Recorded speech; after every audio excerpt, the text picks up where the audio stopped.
How's it going, everyone? Welcome to this week's Q&A. So like any other week, if you want a chance to any questions being answered, make sure you drop a comment down below. So with that being said, let's go ahead and get started with the first question of the week. And it is, let's say, hypothetically speaking, you had a job done at a Honda dealer and now you went on a road trip and you got stuck somewhere else and you went to another Honda dealer. Would you have warranty coverage? So outside of warranty situation, so this was a customer paid job. Let's say it was an alternator. So let's go ahead and say you did this alternator, you went on a road trip, now you got stuck, you're down in another state, bring it to that Honda dealer and they say, well, the alternator has failed. A couple things could happen here. So if the part itself was defective, alternators usually cover $336 if it's a reman. So maybe the part would be covered, but not the labor. I'm not sure exactly how that would work. Now, let's say something else affected that part to go bad. Let's say it was a VCM solenoid that typically leaks on the alternator, and they either didn't inform you it was leaking or you, didn't get it done. So at that point, Honda would probably kick that part back anyways and, wouldn't be covered regardless. So it gets tricky. Typically in that situation, I would advise for that dealer to contact the original dealer with the repair. Also, if you do end up paying out of pocket, I would definitely say the receipt and contact the original dealer. Send them over the receipt, whether it be email, a text message, a picture, whatever, and maybe they can reimburse you. So it gets tricky on a situation, and obviously a lot of finger pointing is going to happen at that point. At the end of the day, the unfortunate person here is going to be the customer, because not only do they have to potentially pay for the repair once again, but you're going to have a lot of frustration in between the downtime and all that stuff. So it gets real tricky. Now, if you had a car, let's say it was a turbo done at a dealer, still under warranty, now you go take it somewhere else, and it failed again for whatever reason, or something that was done at that point. Again, it could be a human error, or the turbo could have simply, it happens, not normally, but it could happen in theory, right? At that point, you would be covered anyways, regardless under warranty. Now, if the technician broke something along those lines, again, same scenario happens. Finger pointing is going to happen. Just save your receipts in the event they charge you, and contact your local dealer, or have them contact them as well.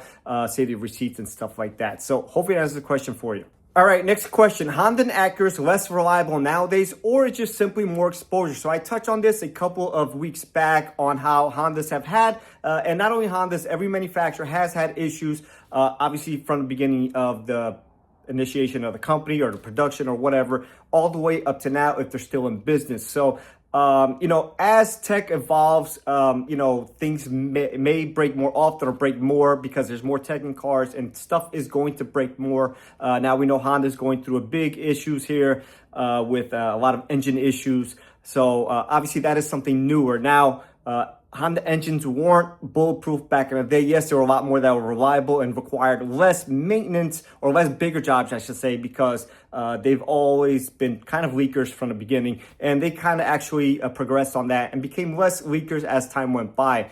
But I just simply think there's more exposure nowadays, right? There's people like me on YouTube, there's social media, there's news covering certain things, and just more people reporting this stuff as well. I think just people are more aware, they do more research, and that kind of leads to it being that it seems like there's more issues now, and there may be, but trust me, I started all the way back in 2008 with Honda, and I've been around Hondas since before I was even able to drive, and they've always had issues. Honda's seen a big wave of head gasket failures, the whole rod bearing situation. That's serious stuff and big jobs, big recalls. But again, tech and EPA implications are all pushing manufacturers kind of go head to head with each other and push everything to the limits where it's causing some of these issues. So I think if some of these manufacturers had their way, there wouldn't be as many issues. But in order to meet all these, criterias and stuff like that, and all these benchmarks, unfortunately, all these companies are pushing everything to the limit, causing some of these issues.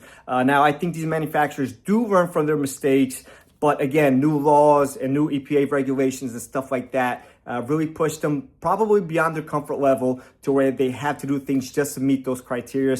kind of amplifying some of these issues. But again, I think the big picture here is there's just simply more exposure, social media being obviously a huge part of it, forums and stuff like that. You figured 20 years ago, none of this stuff existed. So people just, their car broke down, you went to the dealer or your mechanic, you got it repaired, and you went about your life until it broke down again. And that's just simply how it was. Maybe you told a couple friends or whatnot, but now, somebody may make a video and it goes viral and millions of people see that video and then they share it with other people, and the wheel kind of sets in motion and keeps going and going and going, causing a domino effect. So that's my 2 cents on it. Honda's and all manufacturers have always had issues. Just nowadays, there's just simply more exposure. So hopefully that answers this question for you. So the next question is PCV valve interval. What's a good interval to change those valves? And on most normal circumstances with good, maintenance habits, a stock unmodified car, I think 60K is right around a good mileage. They are really affordable,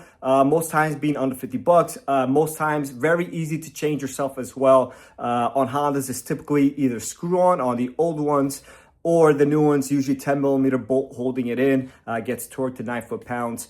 Very simple to do in most occasions. Now, if the car is modified, and you're pushing it, maybe a bigger turbo, stuff like that, maybe you want to change it more often, maybe around 30K. Again, it's affordable, something really easy to do. If you neglect it, then obviously you need to change it more often. But if you're a person that neglects the oil changes, chances are it may carbon up a little bit quicker. But if you neglect it and you're not doing the oil changes, you're probably not going to care about changing your PCV valve either. So that's just, it is what it is. And a good way to check it, it's not foolproof, not bulletproof, doesn't say if it's, kind of bad or not. Is to shake it. If you hear a slight rattle, it's still working. May not be as effective as a brand new one, but it's still working. But again, 60,000 miles, I think in most cases suffices, or maybe 3 to 5 years, something like that, whatever you're comfortable with. And again, something you can do relatively cheap. If you want to pay somebody to do it, great. Don't have somebody charge you $200 as a complete ripoff. But if somebody wants to charge you maybe 50 bucks plus a part or whatever, I mean, you still have to pay for people's times, no matter how easy it is. That's just my 2 cents on that. But again, something real simple and most people could do with a socket and a corners drive ratchet. So hopefully I answered this question for you. All right, so the next question is, this person actually had the windshield changed with an aftermarket one, and now their auto sensing wipers aren't working as they used to. So the wipers will work depending on the vehicle. If it feels some raindrops or whatever, then at that point it turns on the wipers and the speed accordingly as well in a perfect world scenario. Now, these sensors do use infrared, and they use the windshield to reflect an image. And now when a water drop falls on it, it kind of changes that image and messes, and that's why it turns on those wipers accordingly. So if the windshield perhaps is a different tint, or if the sensor isn't perfectly inside of the hole or the cutout, I'll have a picture of that on the screen here of what one looks like. So that could be affecting it as well, maybe the thickness of the glass. All those could play a part in that. So obviously the windshield is aftermarket. If you have a feeling that it's not working as it used to, good chances it's because of that windshield, unfortunately. At that point, you could either get a change with an OEM windshield, or you could go ahead and just, kind of deal with it. Automatic wipers are nice to have, but not an absolute necessity. So my car has it. Sometimes I find it kind of annoying, actually, and I turn them off. But it is what it is. But again, chances are it's the aftermarket windshield causing your issue. So hopefully that answers the question for you. And last but not least, question of the week. And once again, if you want a chance to read questions being answered, make sure you drop a comment down below. So the question is it a good idea to turn off the AC maybe 5 minutes from your destination to avoid growing mold inside your HVAC box? So I personally don't see any issues with this. I don't do that. I leave my AC running up until I turn off the car. Here in Jersey, it gets very, very humid, so it gets uncomfortable in a car very quickly. In a winter months, obviously it gets cold, so we use the heat.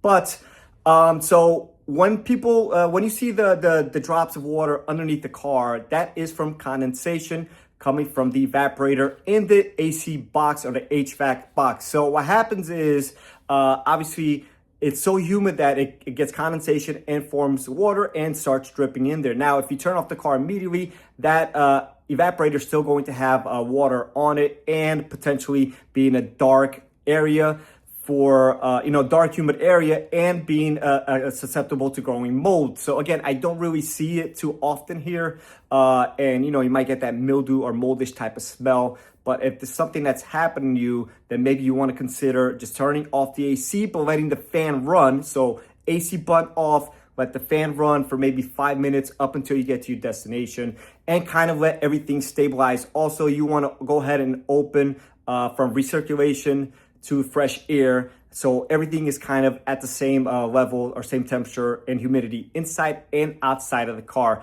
They also sell odorizers and stuff like that to clean that stuff out. It's also a great idea to change your cabin filter at least once a year if you're a smoker or anything like that, maybe more often, but once a year. Some people may say that's aggressive or whatnot, but filters, sometimes you can find them for like $10-15. You could again do this yourself. On most cases, these newer Hondas and Acuras are real easy to do. It takes you maybe 2 minutes total. So $15-20, change the filter out yourself and use those settings. And if you have an area that may be humid all year round, maybe a good idea. Again, here I don't do that. We don't see too many complaints with that. Once in a while we will, and we'll use a deodorizer to kind of clean up everything.